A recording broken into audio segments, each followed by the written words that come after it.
Ya.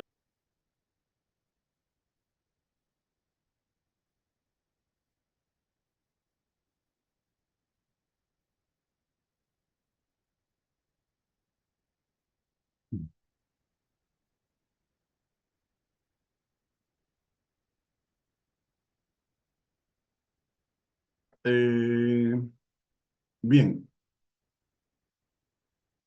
bueno, esta presentación está orientada más que nada a repasar lo que son las interleuquinas que participan de la respuesta inflamatoria, revisar lo que es el síndrome de respuesta inflamatoria sistémico, como nosotros lo vamos a definir, y repasar lo que es sepsis, ¿no? Em, bueno, las citoquinas de la respuesta inflamatoria se van a producir en los eventos inflamatorios agudos y también en los crónicos, ¿no? Cuando se trata de eventos agudos, la respuesta inflamatoria se espera que sea localizada, ¿no? La respuesta inflamatoria debe ser localizada porque ese tipo de respuesta se va a producir en el lugar donde se está produciendo el daño o está el punto de infección, ¿ya? Y existen numerosos mecanismos de control que impiden que este tipo de respuesta se vaya a extender. ¿Ok? Bueno, al inicio tenemos la respuesta inflamatoria. Las manifestaciones de la respuesta inflamatoria aguda sabemos que son consecuencia de cambios, sobre todo vasculares. Cuando se instala un proceso inflamatorio a nivel local, lo primero es que va a suceder es que las arteriolas se van a dilatar, el flujo sanguíneo va a aumentar, ¿no? Va a haber calor, ¿no? Se va a producir la permeabilidad a nivel de la vénula postcapilar, y eso es por contracción de las células endoteliales. Vamos a tener que en el vaso sanguíneo las células sanguíneas se van a congestionar y la salida del fluido del intravascular al extravascular va a causar la aparición de un tumor, ¿no? Entonces vamos a tener las tres manifestaciones más importantes: rubor, calor y tumor. Y esto va a estar acompañado de la presencia de dolor. ¿Ok? Los cambios a nivel endotelial promueven la expresión de moléculas de adhesión que facilitan la extravasación de, de las células inflamatorias. ¿Ya? Y estos van a ser provocados preferentemente por moléculas quimiotácticas, por interleuquinas, ¿no? Quimiosinas, factor de necrosis tumoral, interleuquinas proinflamatorias que van a facilitar la instalación y la activación de células que van a encargarse de remover el daño o el germen que puede estar presente. Sabemos que al final la respuesta inflamatoria tiene una conclusión, ¿no? Que una vez que ya se removió el daño, este tipo de respuesta debe entrar en declive para que puedan activarse los mecanismos de reparación del tejido dañado. Bien, en lo que a citoquinas se refiere, bueno, se acostumbra a hacer una comparación con hormonas, y con las hormonas, las citoquinas se parecen en dos cosas. Uno, que son moléculas de bajo peso molecular, ese es uno. Y segundo, que son moléculas, las dos, las hormonas y las interleuquinas, siempre ejercen su acción interactuando con receptores. Siempre, ¿ya? El resto es pura diferencia. Las hormonas son producidas de forma restringida, ¿no? Las glándulas producen las hormonas y, bueno, la tiroides produce hormona tiroidea, ¿no? Por citar un ejemplo.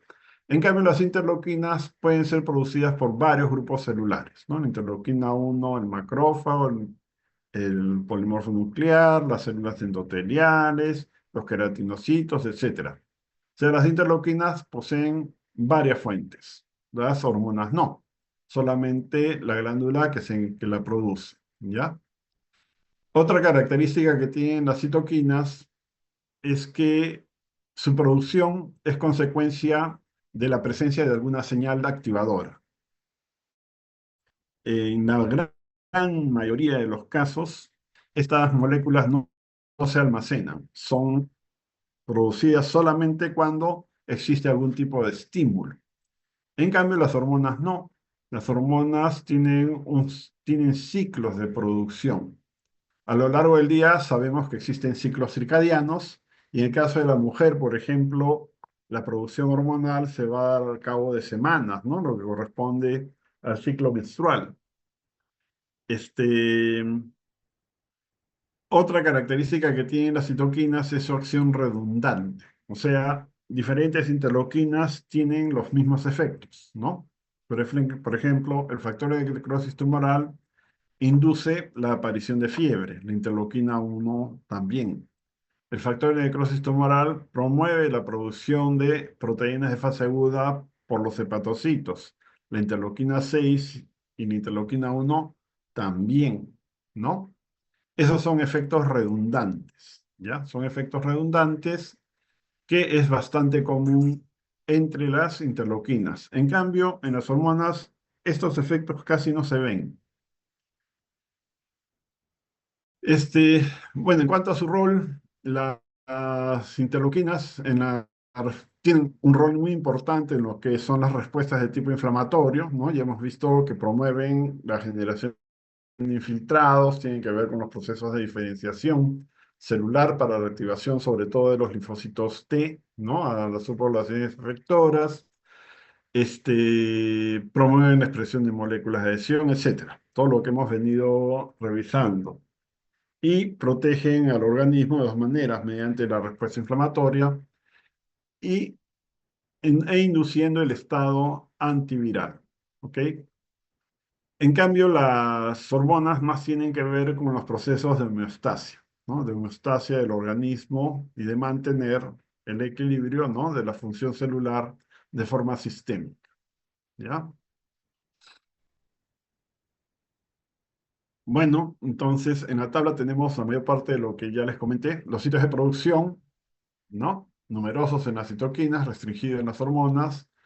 Las células blanco, las hormonas tienen un efecto de tipo sistémico, ¿ya? Ejercen su acción sobre numerosas células y tejidos. En cambio, las citoquinas, su acción más es de tipo local, ¿no? Es el número de células sobre las que va a actuar es restringido al lugar donde se está produciendo el evento inflamatorio, por ejemplo, ¿ya? El rol biológico, bueno, homeostasia para hormonas y las citoquinas tienen mucho que ver con lo que son mecanismos de defensa. También tiene que ver con lo que es crecimiento y diferenciación y homeostasia de tejidos, ¿no? Durante los procesos de desarrollo embrionario y fetal, por ejemplo, la migración celular depende de moléculas quimiotácticas, ¿no? Que van a ir dirigiendo a las poblaciones celulares hacia los lugares donde deben formarse los futuros órganos y tejidos. En cuanto a redundancia biológica, bueno, ya lo expliqué, ¿no? Frecuente en las citoquinas. El pleiotropismo biológico tiene que ver con los diferentes efectos que ejerce una misma interleuquina, ¿no? Por ejemplo, la interleuquina 21. La interleuquina 21 es factor de crecimiento para el caso del linfocito T helper 17. ¿No? Cuando decimos helper 17, bueno, la interleuquina 6, ¿no? Y después el ROR gamma tau promueven la transcripción de interleuquina 21, que es autocrina para el TH17.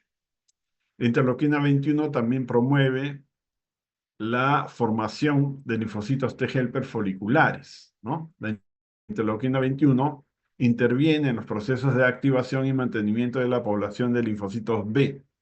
Esos son efectos distintos, ¿no? Y a esos efectos distintos se le llama pleiotropismo.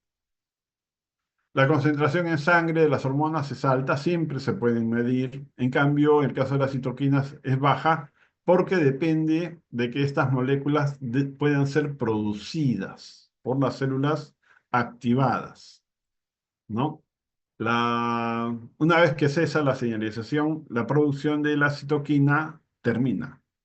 Y termina porque los RNA mensajeros que inducen la transcripción de estas moléculas son moléculas inestables, que se degradan rápidamente. Y, bueno, en esa situación, la transcripción de la interleuquina va a depender de la persistencia de la señal, ¿no? Y la formación de nuevos RNA mensajeros. Una vez que la señal cesa, entonces cesa la generación de RNA mensajeros y cesa también la producción de la interleuquina. El ámbito de acción, bueno, amplio para las hormonas, restringido para las interleuquinas. Las hormonas se secretan por variaciones fisiológicas, por ejemplo, el ciclo circadiano. En cambio, las citoquinas, como les comenté hace un rato, dependen de alguna señal, ¿no? Mientras la señal esté presente, se van a producir. Si no hay señal, no se producen. La primera interleuquina, el factor de necrosis tumoral, es una interleuquina de la respuesta inflamatoria aguda. Su fuente principal, la sabemos, es el macrófago activado. Y hay dos moléculas principales, el TNF-alfa, que es producida por el macrófago, y tenemos el TNF-beta, que es o llamada también linfotoxina, que es producida por el linfocito T. ¿Ya? Esta molécula se sintetiza como una proteína no glicosilada de membrana de tipo 2. Está conformada por tres cadenas moleculares idénticas que al agruparse adquieren una conformación piramidal. Una vez que es sintetizada, bueno, es llevada a la membrana externa y presentada como molécula de membrana y va a estar unida a la membrana celular a través de un pedículo. Bien, para que el factor de necrosis tumoral pueda ejercer su acción, tiene que ser liberado, ¿no? Y pasar a su forma soluble. Quien se va a encargar de liberar al factor de necrosis tumoral es una metaloproteasa que degrada el pedículo y libera la molécula. De esta forma, el factor de necrosis tumoral pasa a ser soluble, ¿no? Factor de necrosis a su forma soluble. El factor de necrosis tumoral soluble es el que puede interactuar con el receptor. El receptor puede estar conformada, bueno, el receptor es un trímero en primer lugar, que puede estar formado por tres cadenas R1 o por tres cadenas R2. ¿Ok? Una vez que se produce la interacción entre el receptor y el factor de necrosis tumoral, entonces inicia la activación, ¿no? Las señales que son generadas por el receptor del factor de necrosis tumoral da lugar al reclutamiento de un grupo de moléculas que son de la familia del receptor del factor de necrosis tumoral, que son las llamadas TRAF. Estas moléculas, bueno, van a iniciar respuestas, ¿no?, de activación a nivel celular. Muchas de ellas van a depender de factores de transcripción. Entre ellos vamos a tener al NF-kappa beta, ¿no? O kappa B, perdón, que ya lo conocemos, y también la proteína de activación 1, o AP1. Con relación a la molécula TNFR1, ¿no? Las señales que son generadas por este tipo de receptor pueden inducir muerte por apoptosis en la célula que se está activando, ¿ya? Porque puede activar moléculas, puede terminar activando caspasas, ¿ya? El factor de necrosis tumoral, bueno, aquí está en su forma de membrana, unido a través de este pedículo a la membrana de la célula. El pedículo se degrada y se libera y el factor de necrosis tumoral pasa a su forma soluble, que es la que puede interactuar con el receptor, que es un homotrímero, Y las señales que dan lugar a la activación de las moléculas TRAF terminan dando lugar a la generación de factores de transcripción nuclear. Por ejemplo, lo tenemos acá en NF-κB, la formación de sinasas, ¿no? Para la fosforilación y activación de otras moléculas. Y en el caso del R1, bueno, se puede activar la vía de muerte celular por la activación de caspasas. El gráfico en cinta, el receptor es un homotrímero, ¿no? Y al centro tenemos al factor de necrosis tumoral con sus tres cadenas moleculares. La otra interleuquina, la interleuquina 1, esta molécula también es una molécula de la respuesta inflamatoria aguda. Su fuente principal también es el macrófago activado y otras muchas fuentes celulares, ¿no? Como hemos estado viendo. Hay dos formas, la alfa y la beta, y estas dos cadenas moleculares tienen una homología de solo el 30%, pero como interactúan con el mismo receptor, los efectos son los mismos, ¿ya? En cuanto a su formación, ya la conocemos. Las señales que son generadas por los receptores de inmunidad innata, como los receptores tipo TOR, por ejemplo, dan lugar a la producción de un precursor, que es el precursor de interleuquina 1. Cuando este es liberado al citosol, entonces se necesita de la actividad de la caspasa 1, que es activada por un complejo molecular que se llama inflammasoma, ¿no? La caspasa 1 degrada al precursor, que tiene 33 kilodaltons de tamaño, y libera el fragmento activo, que tiene más o menos 17 kilodaltons de tamaño. El paso de la interleuquina 1 activa al extracelular depende de la acción de otra molécula que se llama gasdermina D, ¿no? Que abre poros y permite la salida de la molécula al exterior. Sabemos que los receptores de inmunidad innata, ¿no? Promueven su síntesis. En cuanto el receptor, está formado por una sola cadena, el receptor de interleuquina 1, ¿no? Y en su porción intracitoplasmática posee la secuencia activadora, que se llama secuencia TIR, que ya conocemos, ¿no? TOL, interleuquina 1, receptor, ¿no? Este gráfico ya lo conocemos bien. Por este lado vienen las señales iniciales que dan lugar a la síntesis del precursor de interleuquina 1, y después los inflamasomas activan a la caspasa 1 para que libere el fragmento activo. La otra interleuquina, la interleuquina 6, también es una interleuquina de la respuesta inflamatoria aguda. Su fuente principal también es el macrófago activado, ¿no? Y hay otras células, por supuesto, que las producen. Esta interleuquina tiene que ver con lo que es la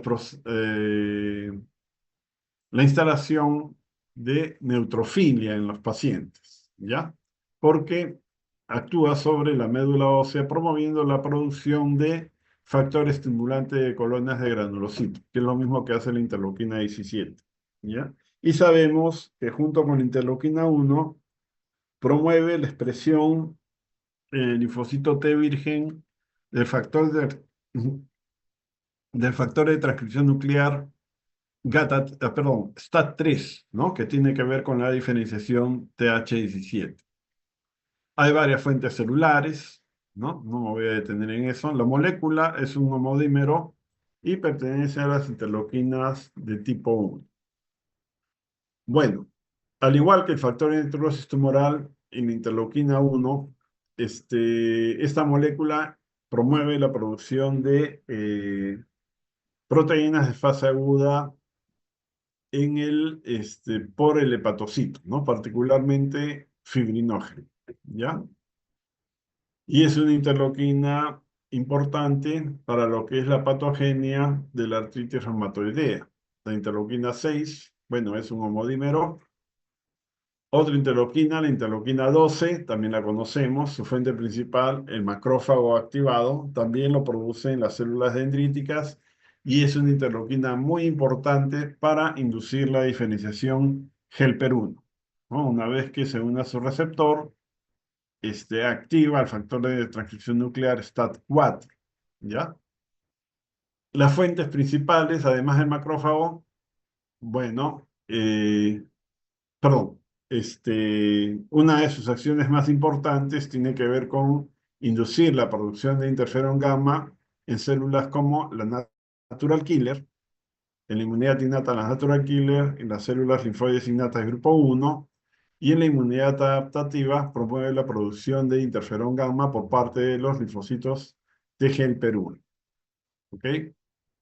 Está formada por dos cadenas moleculares, una de 35 kilodaltons, conocida también como P35 o proteína 35, y la otra es la de 40 kilodaltons o P40.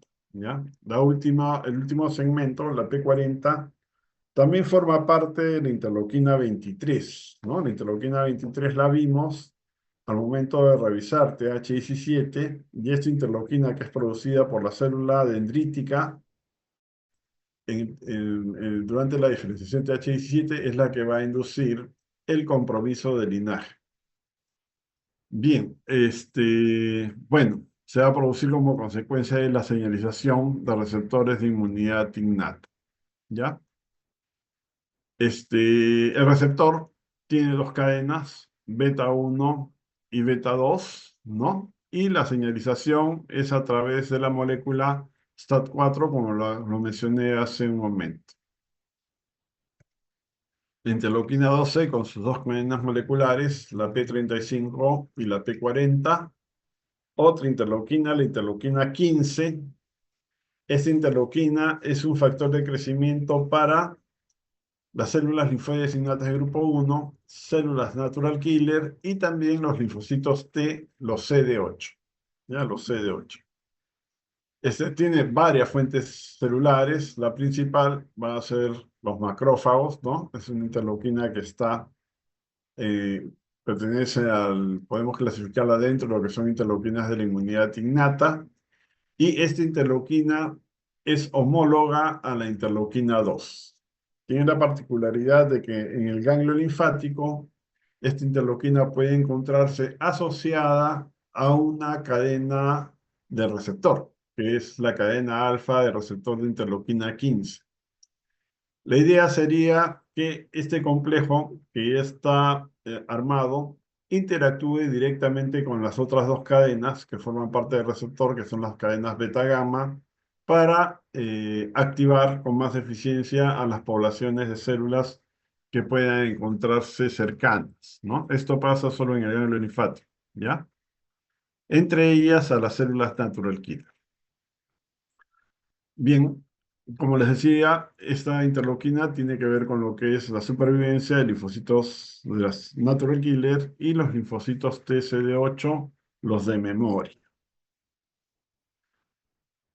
Bien, entonces la actividad de estas interleuquinas puede tener manifestaciones, y dentro de las manifestaciones tenemos el síndrome de respuesta inflamatoria sistémica, que para nosotros tiene tres componentes: fiebre, neutrofilia y presencia de proteínas de fase aguda, ¿ya? Este, este síndrome va a ser provocado por la actividad de interleuquinas proinflamatorias, entre ellas el factor de necrosis tumoral, ¿no? Les decía que la interleuquina 6 actúa sobre la médula ósea, promoviendo la producción de factor estimulante de colonias de granulocitos, y es una de las moléculas que induce, ¿no?, los cuadros de neutrofilia en los pacientes. La fiebre va a ser provocada por pirógenos. Hay dos tipos de pirógenos. Los pirógenos exógenos, por ejemplo, los lipopolisacáridos que tienen las bacterias gram negativas, y los pirógenos endógenos que van a ser producidos por las células del organismo. Cuando se inicia, bueno, cuando el lipopolisacárido se encuentra en el organismo, entonces esto desencadena la producción inicial de factor de necrosis tumoral.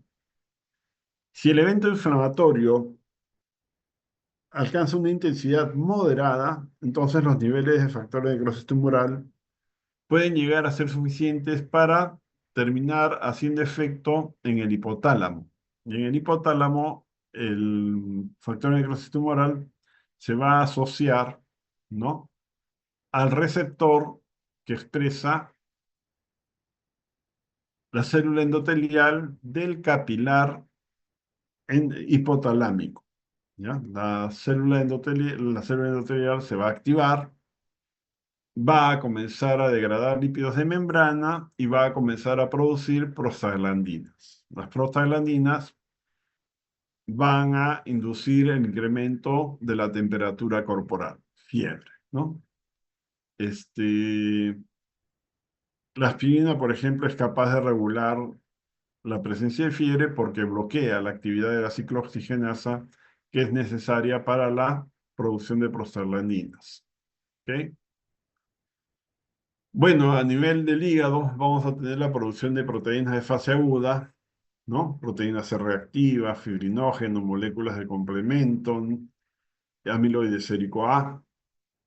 Este, la presencia de las proteínas de fase aguda como consecuencia de la actividad inflamatoria sistémica puede dar lugar a que los valores de una prueba de laboratorio, que es la velocidad de sedimentación globular, se incrementen, ¿no? Si esta prueba, si los resultados son interpretados de forma correcta, nos puede ayudar a presumir que el paciente es portador, ¿no?, de un proceso infeccioso de origen bacteriano, ¿ya? Porque en las infecciones virales la velocidad de sedimentación globular no suele incrementarse. Bien, tenemos en el gráfico los tres momentos, ¿no? Sí, o tres situaciones, las tres situaciones que podemos encontrar. En primer lugar, que la producción de las interleuquinas proinflamatorias se encuentre en niveles bajos, ¿no? En ese caso, la acción va a ser más de tipo local y su actividad sobre los endotelios va a promover la expresión de moléculas de adhesión, va a promover la producción de moléculas de interleuquinas, ¿no? Moléculas quimiotácticas. La respuesta inflamatoria va acompañada del incremento de la permeabilidad vascular, la salida del fluido y también el reclutamiento de células inflamatorias, ¿no?, que una vez que llegan al punto son activadas, ¿no es cierto? Se reclutan y son activadas. Una vez activadas, estas células también van a producir mediadores que van a ser interleuquinas. Si el efecto es sistémico, ¿no?, y la concentración de las interleuquinas alcanza niveles moderados, entonces tenemos los tres efectos que les acabo de comentar. Fiebre, producción de proteínas de fase aguda, ¿no? Y neutrofilia, ¿no? Si la producción de polimorfos nucleares es muy intensa, pueden comenzar a liberarse formas jóvenes, ¿no? A estas formas jóvenes, que se llaman bastones, este, bueno, pueden liberarse de forma que terminen conformando un cuadro que se llama desviación izquierda, ¿no?, que se presenta en los casos de infecciones severas, ¿ya? Si las concentraciones de factores de necrosis tumoral en particular son muy altas, entonces tenemos que se puede instalar un choque séptico, ¿no? El choque séptico tiene sepsis y choque séptico, ¿no? El choque séptico tiene tres componentes: paro cardíaco, hipoglicemia y coagulación intravascular diseminada. El factor de necrosis tumoral, en especial, hace que las células miocárdicas comiencen a producir óxido nítrico en cantidades importantes, ¿no? Si la producción es muy alta, entonces puede hacer que la célula miocárdica se relaje y lleve al corazón a un estado de paro cardíaco. La segunda es la coagulación intravascular diseminada, ¿no? Acá lo que va a suceder es que se va a perder la capacidad de mantener la fase fluida de la sangre porque se van a activar factores procoagulantes. Entre ellos tenemos el factor tisular, ¿no? Que va a activar la cascada de coagulación, se va a dañar el endotelio, se va a exponer el colágeno, se van a agregar las plaquetas, se van a activar, se van a agregar y también van a producir mediadores proinflamatorios. Este, Se va a perder los endotelios, al dañarse, van a perder su función de barrera y los fluidos van a pasar al exterior. Se van a comenzar a formar microtrombos de forma generalizada que pueden terminar dañando diferentes órganos, ¿no? Los órganos que se dañan más son hígado, riñón e intestino, ¿no? Si la lesión hepática es intensa o es extensa, más que intensa, entonces el hígado puede perder su capacidad para mantener los niveles normales de glucosa y eso puede comprometer la vida del paciente, ¿ya? Ahí tendríamos los tres componentes: paro cardíaco, coagulación intravascular diseminada e hipoglicemia. El factor de necrosis tumoral, además, ¿no? Este, bueno, es uno de los factores que induce en los pacientes estados de caquexia, ¿no? El factor de necrosis tumoral hace que los tejidos tengan resistencia a la acción de la insulina. Si esto sucede, entonces las células no van a poder tomar glucosa para poder cumplir con su metabolismo energético. En consecuencia, lo que va a ocurrir es que los procesos de autofagia se van a incrementar, ¿no? En la medida que el proceso de autofagia se incremente, se va a comenzar a perder masa de tejidos y esto va a ser más evidente en el caso de la musculatura esquelética. ¿Ya? Ustedes ya han visto pacientes que están caquéticos, pacientes emaciados, ¿no?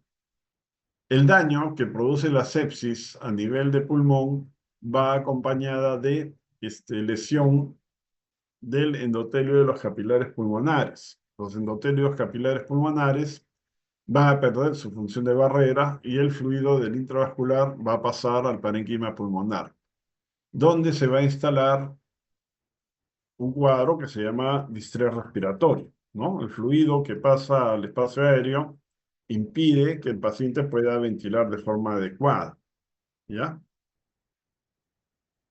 Y es consecuencia de la pérdida del lecho endotelial. Bien, finalmente, no nos olvidemos que la inmunidad o el proceso inflamatorio es un proceso fisiológico, ¿no? Todos los componentes que tienen que ver con la respuesta inflamatoria en la respuesta inflamatoria normal, después van a ser regulados, porque esto tiene un inicio, una fase en la cual tenemos el pico de la respuesta y después el declive. En el declive entran a tallar los mecanismos de reparación. En sepsis no pasa eso. En sepsis va a haber un estado proinflamatorio, ¿no? Que se va a caracterizar por la presencia de grandes cantidades de interleuquinas proinflamatorias, ¿no? Y factores que van a promover la síntesis de ese tipo de moléculas, como los factores moleculares asociados a daño. Va a haber actividad de complemento. La molécula C5A tiene un rol que es muy importante. Las plaquetas van a colaborar, bueno, formando microtombos, y también produciendo mediadores proinflamatorios.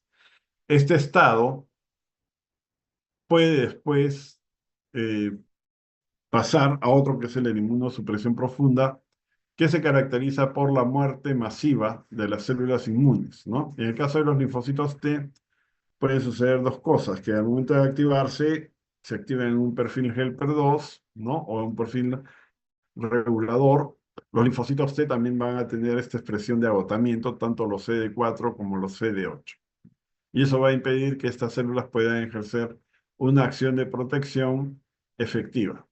De los neutrófilos, bueno, puede haber neutrofilia, pero acompañada de desviación izquierda y los bastones, que son las células jóvenes, no tienen capacidad fagocítica y no van a poder eliminar a los gérmenes que estén presentes si es que se reinfecta el paciente. ¿Ya? En cuanto a las células dendríticas, tanto las interdigitantes como las foliculares van a comenzar a morirse, ¿no? Y va a aparecer otra población de células reguladoras, que son las células reguladoras o supresoras derivadas de la médula ósea. Muy bien, si el paciente es infectado en estado de inmunosupresión, no importa que le den, si no responde por sí mismo, lo más seguro es que termine muriéndose. Muy bien, chicos, hasta aquí llegamos. Muchas